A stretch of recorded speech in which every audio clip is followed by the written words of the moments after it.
और अगर हमारी लड़ाई आत्मिक है तो हमारे हथियार भी आत्मिक हैं, क्योंकि इस बंदूक के साथ आप आत्मिक लड़ाई नहीं लड़ सकते हो। शैतान तलवार के साथ नहीं मर सकता, वो आत्मिक तलवार के साथ मरता है।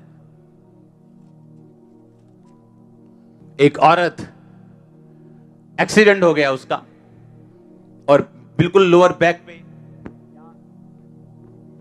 चोट लगी, पैरालाइज हो गया, टांगे महसूस होना बंद हो गई। क्रिश्चियन थी वो, और उसके बाद व्हील चेयर पे आ गई। थोड़ा बहुत गाती थी। अब एक फैसला लेना था कि क्या गाऊं कि ना गाऊं, क्योंकि व्हील चेयर पे हूं। थोड़ी बहुत दर्द नहीं है कि छुपा लूं। फैसला किया कि नहीं, मैं गाऊंगी। व्हील चेयर पे गाना शुरू किया। उसकी रिकॉर्डिंग्स हैं व्हील चेयर पे गीत गाने की। 22 साल व्हील चेयर पे रही। उन्हीं 22 सालों में उसकी शादी हुई। एक पास्टर ने उसके साथ मैरिज करने के लिए हां बोली, ये जानते हुए कि वो व्हील चेयर पे और कभी नहीं उठेगी। बच्चे भी नेचुरल नहीं हुए, क्योंकि उसको महसूस नहीं कुछ होता था टांगों के नीचे, तो बच्चे भी सिजेरियन से हुए। और एक दिन अमेरिका में एक मीटिंग चल रही थी और परमेश्वर का दास प्रीच कर रहा था वहां पे, और वर्शिप के दौरान उसकी आंखें उस बंदे की ओर पड़ी जिसने साइड में व्हील चेयर रखी थी, और कोई लेडी उस पर बैठी थी। उसने कहा, कौन है ये? क्या तुम्हारी वाइफ है? उसने कहा हाँ। और जब उस पर प्रार्थना हुई, 22 साल बाद उसने चलना शुरू किया। जब 22 साल बाद वो चली, उससे पूछा गया 22 साल कैसे थे? कहती आंसुओं से भरे थे, निराशा से भरे थे। मैं ये सोचती थी कि कुछ सालों बाद मेरा हस्बैंड जब ज्यादा बूढ़ा हो जाएगा, मुझे किसी, जैसे यहां पिंगलवाड़े होते हैं, मुझे ऐसे किसी ओल्ड होम में जाना पड़ेगा, कोई केयर होम में जाना पड़ेगा। अपना प्लान बना रही थी वो। कहते क्या हुआ कि परमेश्वर ने आपको छुआ? कहती इन 22 सालों में मैंने कभी भी, चाहे मैं दुखी हूं, रोऊं, निराश हूं, मैंने वर्शिप करना कभी नहीं छोड़ा। कहते कभी नहीं छोड़ा। कहते ये नहीं मैं दुखी नहीं हुई, या ये नहीं मेरी आस नहीं टूटी। कहती एक टाइम था, 10 साल मेरी आस टूट चुकी थी, 10 साल। कहती मुझे 1% भी यकीन नहीं था। कहती अब ऐसा टाइम मेरी लाइफ में आ गया था कि हीलिंग मीटिंग के दौरान मैंने आगे जाके प्रार्थना करवानी बंद कर दी थी, क्योंकि जब उस पे प्रार्थना होती थी हीलिंग मीटिंग में, वो हील नहीं होती थी और उसको शर्मिंदा होकर उसको उठाते थे, चलो चलो, वो चलती नहीं थी, फिर बैठ जाती थी। और कहती इतनी बार मेरे साथ हुआ कि मैंने प्रार्थना करवानी बंद कर दी थी। उस दिन कहते क्या हुआ?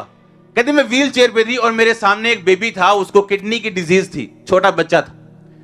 और कहती मैं परमेश्वर से रो के प्रार्थना कर रही थी कि परमेश्वर इस बच्चे का क्या कसूर है, तो इसको छू और चंगा कर। कहती मैं आंसुओं के साथ प्रार्थना कर रही थी बच्चे के लिए, और परमेश्वर के दास ने आवाज मारी, कौन है ये बंदा? साथ इसके कौन है? इसकी वाइफ है, इसको लेके आओ। हर कोई चाहता है हीलिंग, हर कोई चाहता है कि मैं विक्टोरियस हो जाऊं, पर क्या आपको नहीं मालूम, जीत के लिए आपको आत्मिक रूप से लड़ना जरूरी है, और आत्मिक रूप से लड़ने के लिए उसके हथियार भी आत्मिक ही हैं। मैं चंगी हो जाऊं, ये इच्छा रखना हथियार नहीं है, ये आपकी एक इच्छा है। मुझे प्रभु बरकत दे दे, ये हथियार नहीं है, ये आपका प्लान है, ये आपका नक्शा है। ये ईंटें, बजरी, रेता, सीमेंट नहीं। आमीन। घर बनाने के लिए नक्शा चाहिए। अकेले नक्शे से घर बन जाएगा क्या? फिर सामान चाहिए। आज वो कलीसिया के पास वो सामान नहीं जिससे वो अपना घर बना सके, क्योंकि जब मुश्किल की टाइम आती है तो वर्शिप होनी बंद हो जाती है। इमेजिन करो, एक औरत परमेश्वर के बारे में गा रही है कि तू चंगा करने वाला परमेश्वर, और खुद व्हील चेयर पे। 5-10 महीने, 22 महीने भी मेरे ख्याल से बहुत ज्यादा होते, 22 साल। हालेलुया।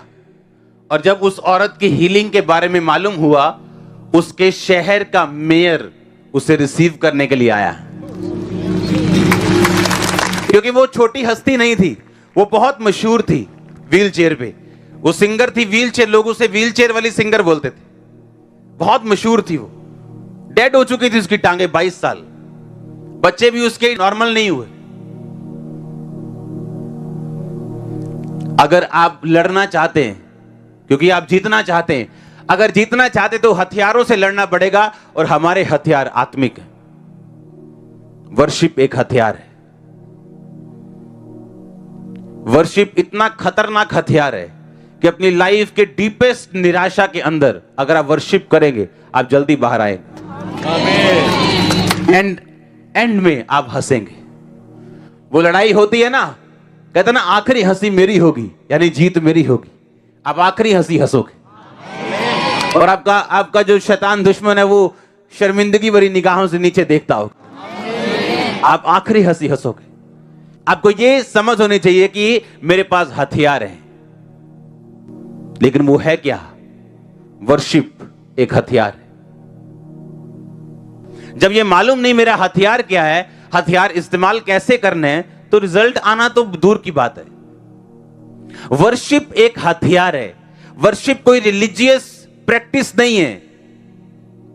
जैसे आके रिलीजियस प्रैक्टिस करते हो, हाँ भी गीत चल रहे हैं, चलो गीत गा लो दो। नो, वर्शिप एक हथियार है। ये एक वेपन है शैतान के खिलाफ, बीमारियों के खिलाफ। ये एक हथियार है। इसलिए हर एक सीरियस क्रिश्चियन वो टाइम पे चर्च पे आता है हमेशा, और वर्शिप करनी नहीं, वर्शिप को एंजॉय करना है। एक एक सेकंड, एक एक पल का। आमीन। नाच के, झूम के, तालियों के साथ, कैसे भी।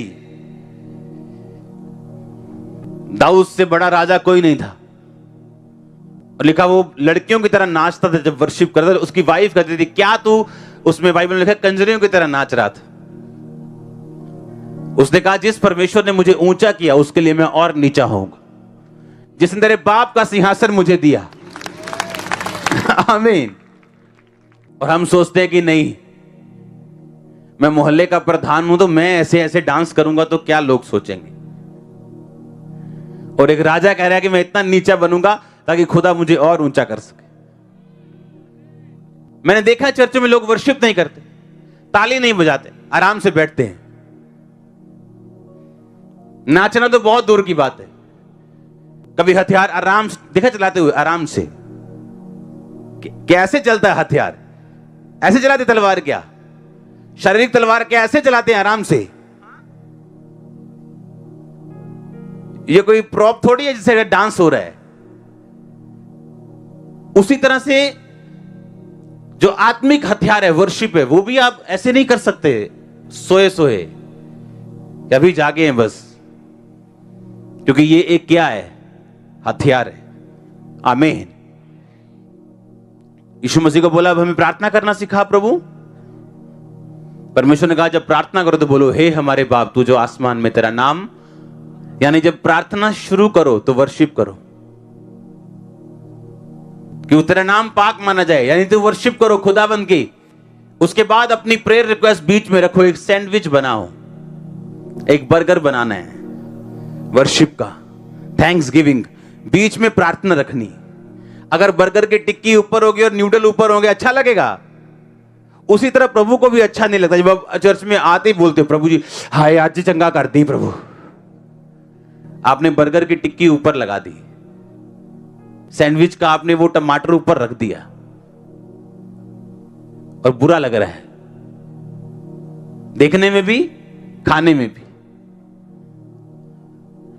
कहता, हे हमारे बाप तू जो आसमान में, तेरा नाम पाक माना जाए, तेरा राज्य आए, जैसे तेरी मर्जी। हाँ, आसमान में क्या पूरी होती है, पड़ी है ना, धरती पर भी हो। और उसके बाद कहता, मुझे माफ कर। Prayer request personal. क्योंकि महिमा, राज्य और पराक्रम सदा। फिर वर्शिप, वर्शिप से शुरू, थैंक्स गिविंग से शुरू, बीच में पर्सनल रिक्वेस्ट, वर्शिप और थैंक्स गिविंग से बंद। ये है सही प्रार्थना।